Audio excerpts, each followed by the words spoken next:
लाडकी बहीण योजनेअंतर्गत पुणे जिल्ह्यामध्ये 20 ते 25 लाख अर्जांची छाननी झाली आहे आणि यामधून 10,000 अर्ज हे अपात्र केल्याचं बोललं जात आहे।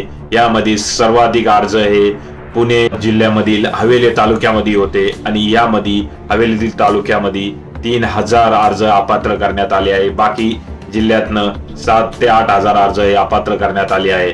थोडक्यात काल आदित्य तटकरे म्हटले होते की अर्जाची छाननी वगैरे करणार नाही, पण दुसरीकडे सरकारने याच्या आधीच अर्ज छाननीची प्रक्रिया चालू केलेली आहे। अर्ज अपात्र होण्याचं मुख्य कारण हेच आहे की या अर्जदारांचे 2.5 लाख पेक्षा जास्त कौटुंबिक उत्पन्न आहे, तसंच घरी कुणाच्या 4 चाकी आहेत।